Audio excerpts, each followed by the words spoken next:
Okay, great. So all the attendees are, yes, our attendees can hear us. So I will just extend a welcome to everyone and thank you for joining us here for this lecture.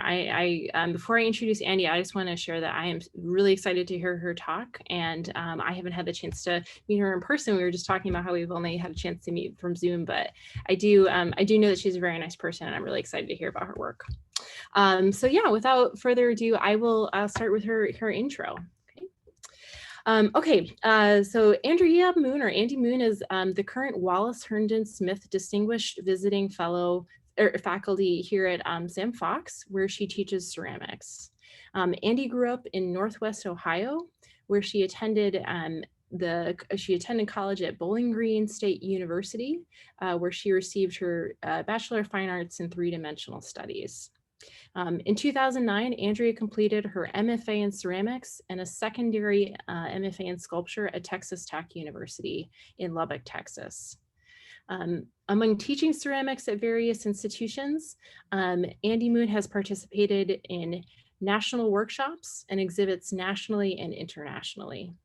Andrea also served as the residency and communications coordinator of the Red Lodge Clay Center, and also the director of the International Arts Residency at the Pottery Workshop in a rural part of China. She believes in supporting an active arts community and cultivating a creative environment for students and emerging artists. And presently, Andrea is also the Director of Education at the Craft Alliance Center of Art and Design in St. Louis, Missouri. So without further ado, I will hand it over to Andy. Thank you, Megan. I appreciate that. Thank you so much. Yes, it's been nice to meet you over Zoom, and it's harder to introduce someone if you just have an online relationship. So thank you. I'm just going to start. I'll start by screen sharing, and you'll see the same image. Is that all right, Jonathan? Yes, that's fine. Okay.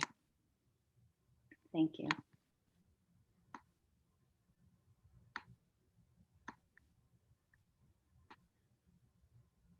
I first wanted to say thank you to Jonathan, Patty, and Megan for being a part of this team and helping this lecture launch today. Also, Catherine for putting up the website so quickly. This conversation is coming to mind in a good place in my life right now, called Constructing Layers, and I thought I would discuss a few of the relationships and the history that I've come to construct layers with. And so this conversation today is about my artwork, but it's also about some of those relationships that have made my artwork and made me attracted to practicing making. So first, I'd like to thank Washington University, the community of faculty, students, and the staff for being such a supportive and welcoming group for teaching this year.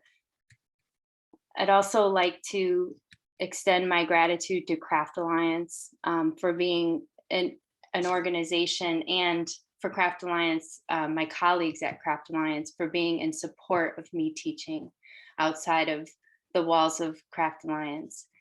I think one huge thing about constructing layers or constructing relationships is the community, and bringing partnerships through community is a big deal. So I also would like to extend my gratitude to my partner Dryden Wells for being forever supporting and loving of me. This will be our third year. Going in October, our third year settling in St. Louis. So we couldn't be happier to be a part of this community. So just a little bit of background about myself and where I'm coming from when I start to just randomly talk about my studio practice. I'm from a small rural town off of Lake Erie in northern Ohio called Oak Harbor. It's here where I feel like my family was in support of being a maker and a doer. I feel like I come from a family of problem solvers and critical thinkers. Also, I would say abstract thinkers. And that was definitely pushed and welcomed to think abstractly about solving things. My first professional experience was with a mentor, Jan Pugh. She owned and operated and created and was also the artist of Packer Creek Pottery. And Packer Creek Pottery was located in another rural town close to Oak Harbor, where I was able to apply for a work study in high school and go three periods early to go work for Jan. So Jan was integral in teaching me the first processes of clay, besides, you know, high school art classes and museum classes that I was able to take. Jan was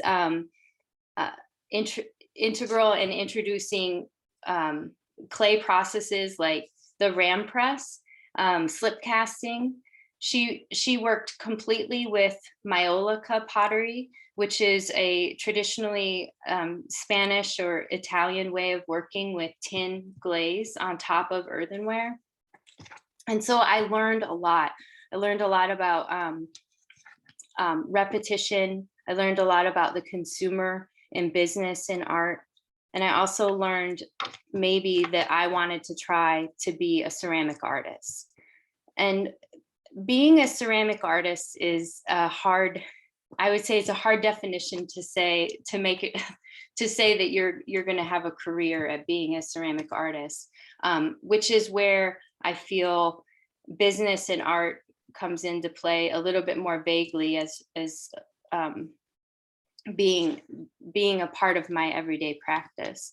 So being a potter, I wasn't sure of, but I needed to try it. And so I would work in college in making, I don't want to call it a product, but making a functional work so that I could sell it to buy books, but also so I could learn and see what I was investigating. So I, at an early age, was investigating function on different types of clay body and different types of glaze recipes. I was also working under the professor, or working with John Balistreri, and I put him in here as a mentor because he taught me a little bit about choosing the questions, or choosing the idea of making, and what that means for a career in art and a practice in art. Where Jan was teaching me the business in art and a lifestyle with dual pattern, you know, with consumer and art being the main focus, where I feel John was teaching me more about academics and thought process as being the main focus. So as I learned from him, I was questioning the idea of what is the investment in scale, and what is the investment in making, and will I make it as an artist? And does that mean that I have to identify as a sculptor like he does, or can I identify as an educator or an administrator in making? So all of these paths, I feel, business, education, and administration, still have led me to a great practice of understanding material. And these next slides are a little bit about how do I understand and how do I question to get to a point of I'm enjoying what I'm making, I understand what I'm making, and it's a great practice. So as I'm at this young age trying to understand tension and form and scale, I'm also trying to push the idea of marriage of material, and also marriage of object making. Does anybody have any questions? I'm just kidding, Jonathan. Sorry, I thought I'd take a break. I know it's not question time.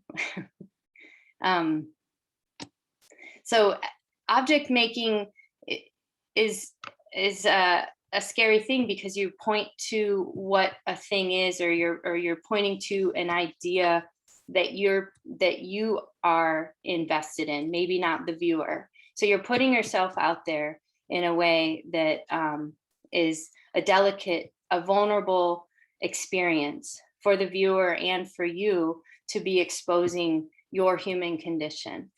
And a lot of my relationship building and question toward material is about that space or that emotion between. And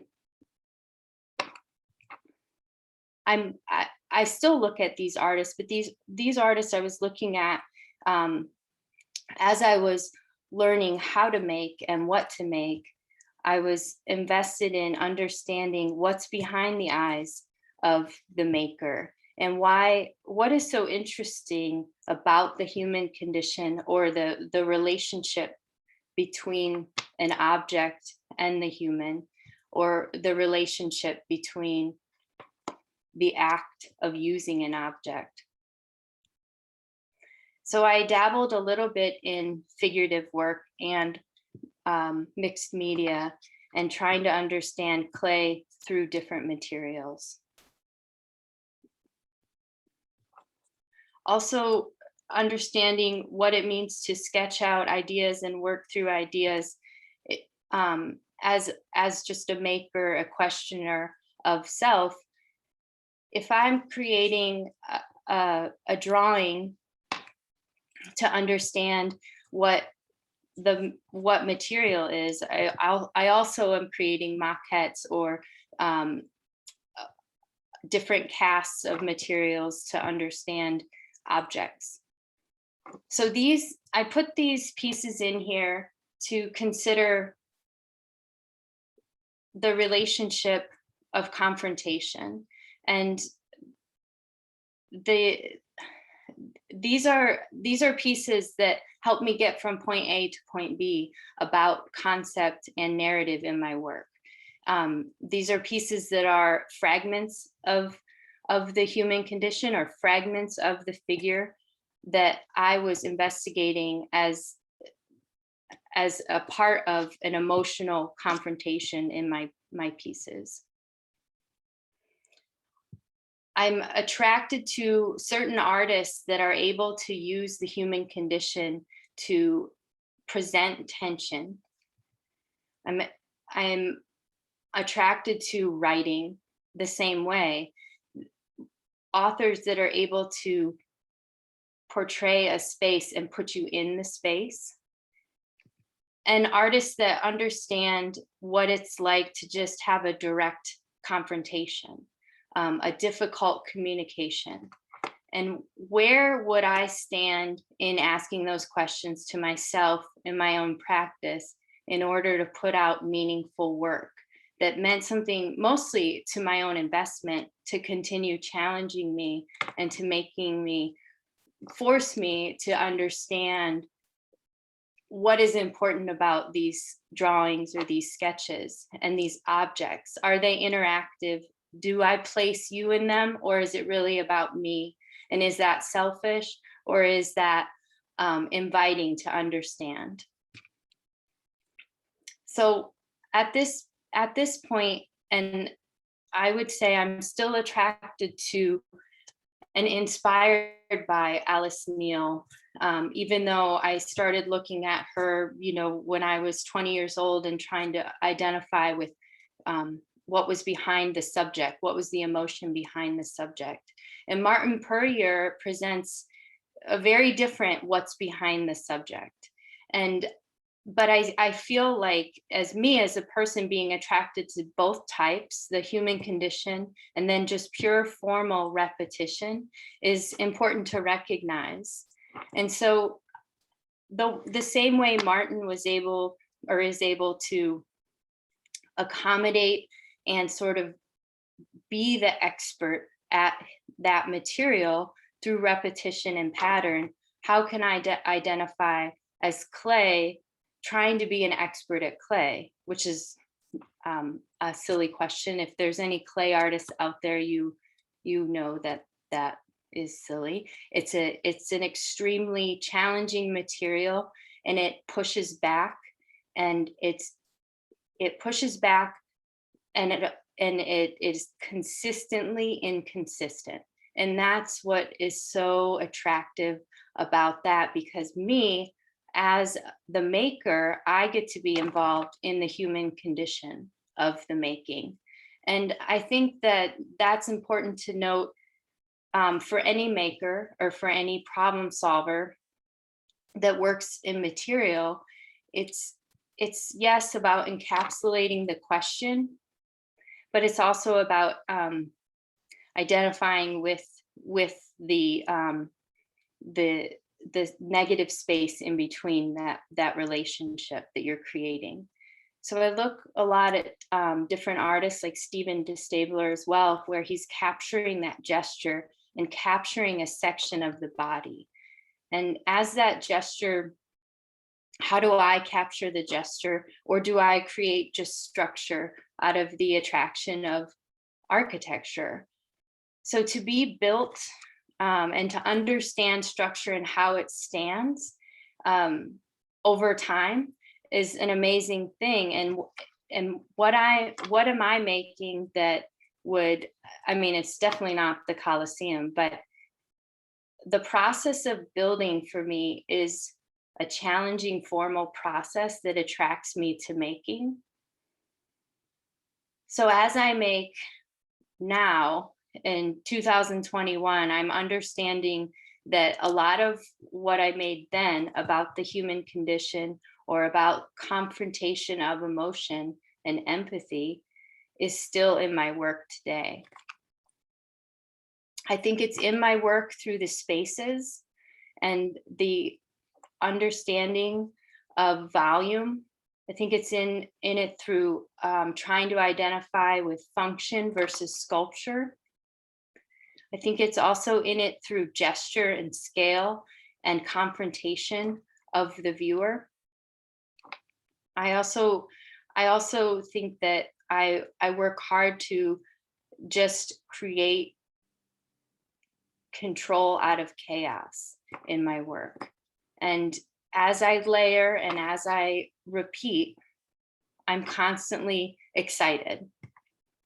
So I love constructing layers and I get excited about material and being confident in material. And I know that that's a very formal way of making, but through the experience and through the self-questioning, I know that as I make formally just about structure, that emotion and narrative are inherently going into my work. So I'm interested in pattern. I'm interested in layers. I'm excited about dwellings or mystery within. And so my current work is really about the relationship of negative and positive space, and the dichotomy of inside or external interior, and what that means to be the viewer. I think about landscape and layers of emotion in my work.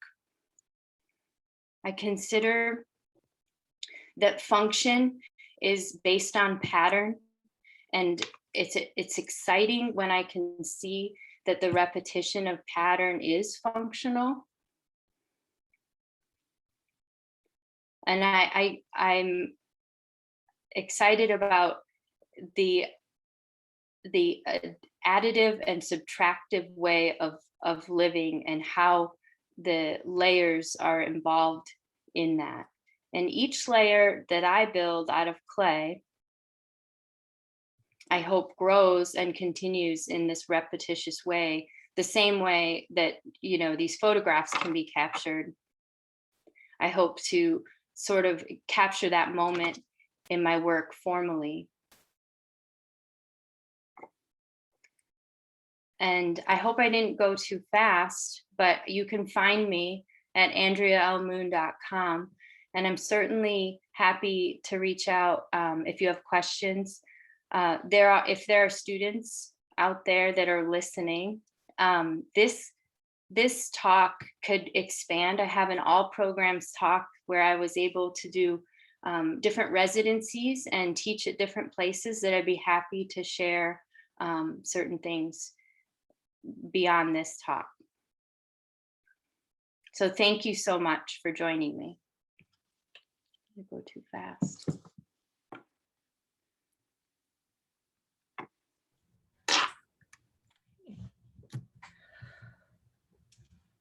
Great. Thank you so much, Andy, for that talk. That was really great.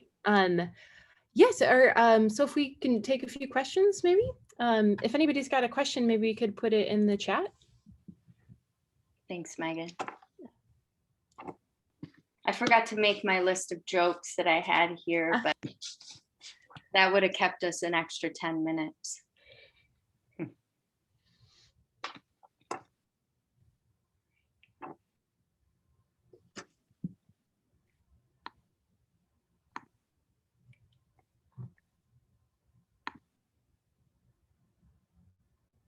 No questions coming in. I bet. No, we've got some questions. Okay, so we have a question from Stephanie Kirkland. She wants to know how color influences your work. That's a hard question, Stephanie. Thank you for asking.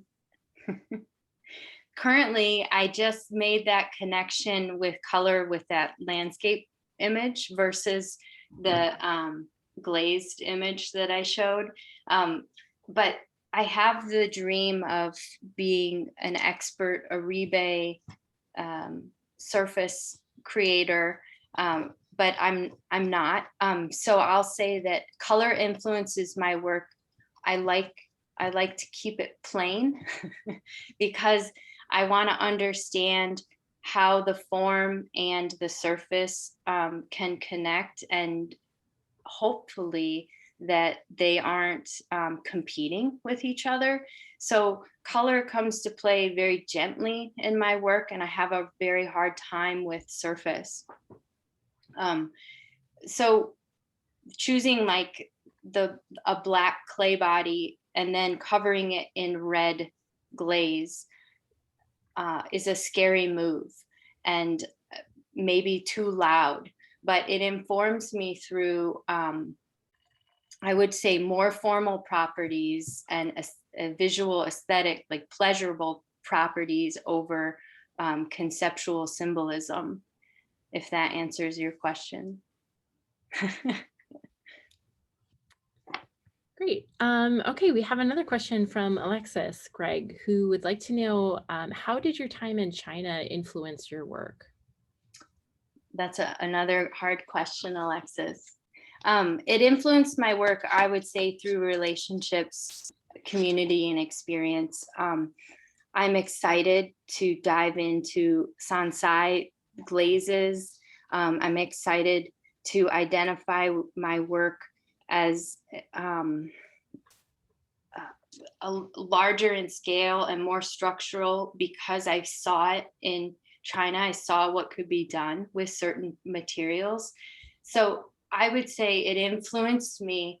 It influenced me emotionally, just to be excited about how it's going to come out later. So, and then just like practically, it influenced me through scale and understanding more processes in clay. Being in China was a huge experience, just to leave and live in a new place, but being in the capital of porcelain, or the city of porcelain, was even greater because everything was concentrated ceramics. It was good.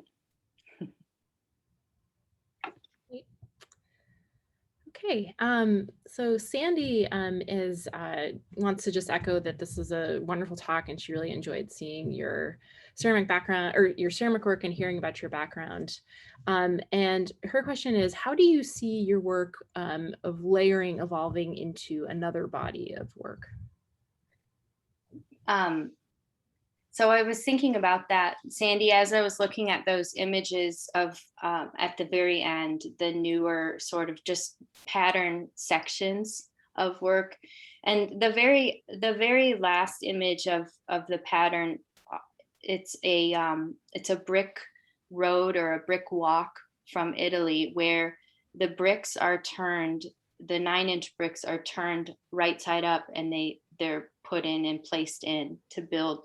And so to think about that road being worn down 9 inches over time, and I think that my that idea of of the sort of strength in material will allow me to grow.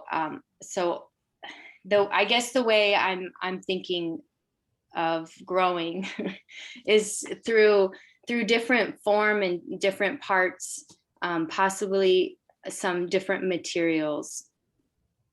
If I don't know if that answers your question. Those are always really hard questions to ask or to answer, because it's like a foresight and if you could see my sketchbook, I could just show you, but I'm not sure if that's, yeah.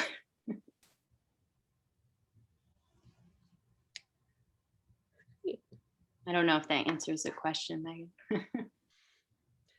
No, yeah. So, are there any other questions from the audience? Okay, here we go.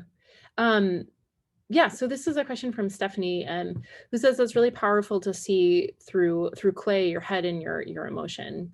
And Stephanie's asking if you can talk about your studio practice. So my studio practice is something that is highly valued, and because it's hard to. Oh, is everything okay, Megan? Yeah. Oh, Yeah. okay. It's hard to understand how many hours can you get up there, but um, my sketchbook right now has a lot of writing in it, and to continue questioning myself, I feel, is a part of my studio practice. But when I get up to work in the studio, I'm making parts and sort of meditating and understanding my relationship with building a structure and identifying with certain challenges that that structure will present. And if I can continue that conversation and keep that moving, my studio practice continues to be fulfilled. So as I'm making, if I as long as I have those challenges and that attraction to the conversation, I feel like it's happening. So I can't say what hours I'm working or what when that happens, but to have that continuously in my sort of in my relationship with myself, the clay and myself, or the material and myself, I'm working. Great. Okay, great. Yeah, so this is a question from Barbara. And Barbara says that your forms have an airiness about them. This is obviously intentional. And she's asking, how did these forms come to you? So a lot of the forms that I'm making are maybe sections of figures, and some of them are identified as uh,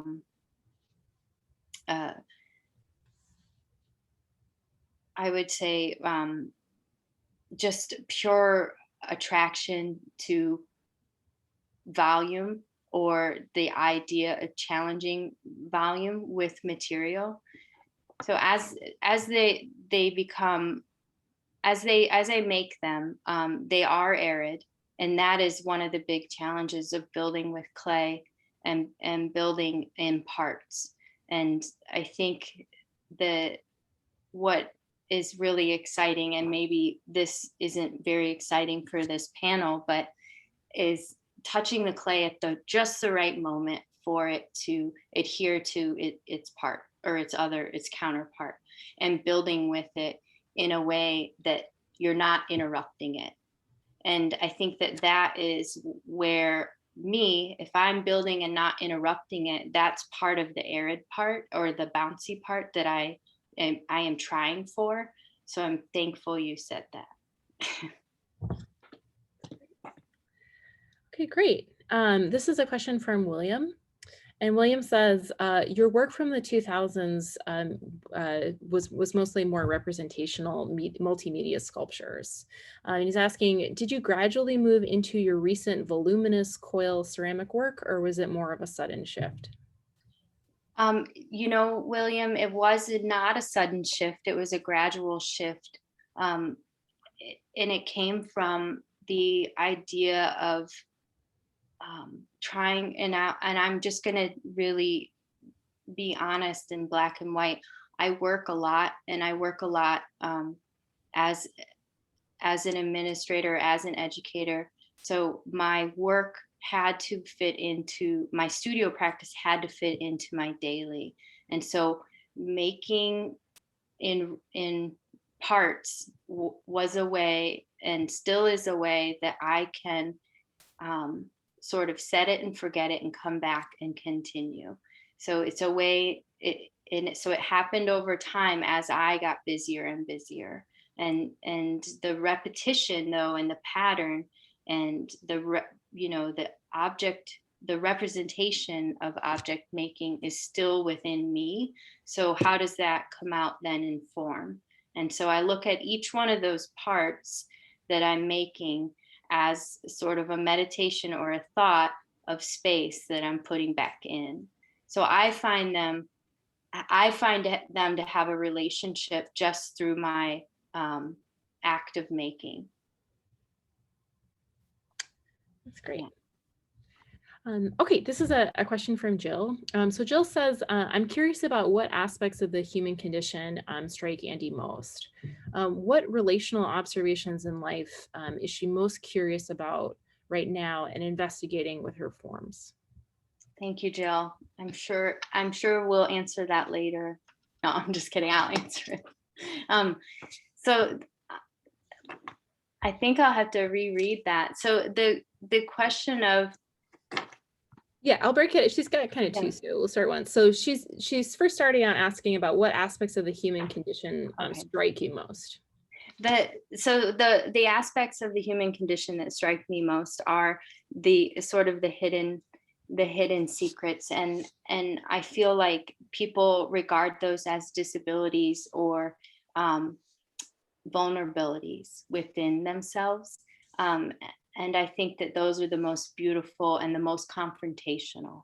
And so as a young artist, when I was questioning those things of myself and questioning those things of others, trying to identify with confrontation of the human condition and that tension that you can present with knowing that something exists there. So making a representational adult diaper in aluminum was a way of me trying to understand that a found object has inherent meaning, but also inherent history universally. There is a story behind everyone's eyes with that object. So the human condition for me now is a really considering, I guess, all of my experiences and all of my relationships within, but I'm still confronting what I am through my work. What was the second part of the question? Sorry. Yeah, so yeah, no problem. The second part, she's saying, she's asking what relational observations in life are you most curious about, and that you're investigating with your forms. I will say that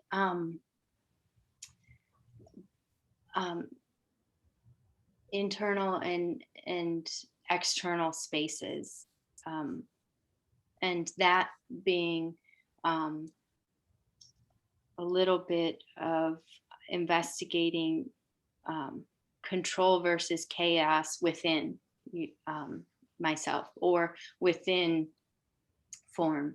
So I'm hoping that answers your question, Jill. That's a good one, I think, to write down for my sketchbook. Yeah, she's saying that it does. Yeah, that's a really okay, great. There's a question from Alexis about what advice would you give to art students for success? So I think when you sign up for an art program, when you define your degree in art, that you're also need to realize that it's a creative endeavor and a creative career. And it's okay to consider being creative about creating your career.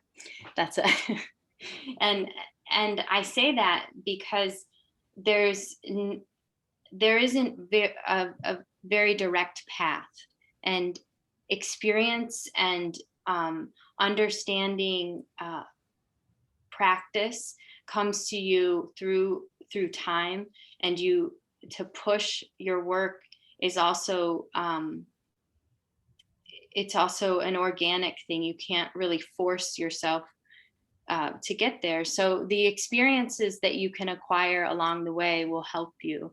And concretely, you could choose to do artist residencies in between degree plans, or choose to do a mentorship or an apprenticeship to understand what life experience you would like to lead or which path you would like to take. I think being a maker, if you're going to school, to be a maker, there's also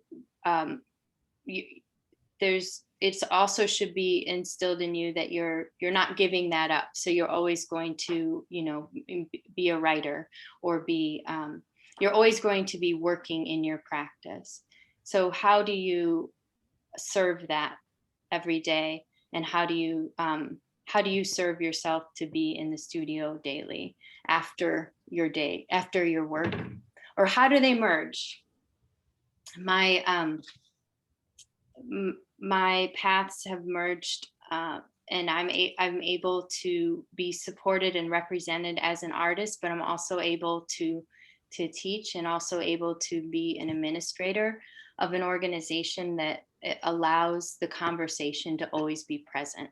And so I guess putting yourself and knowing that you're sort of that maker and the creator of where you're going. It's a hard thing, but as much experience as you can tick off the list, it will add up. Don't quote me on that, Alexis. That's great. Okay. That's good. Yeah. Yeah. So I think we've fired a lot of questions at you. Thank you, everybody. That's great. All right. Well, thanks again, everybody, for coming, and thanks so much, Andrea, for your time and for this presentation today. Thank you for hosting, Megan. I appreciate it. Thanks, everybody.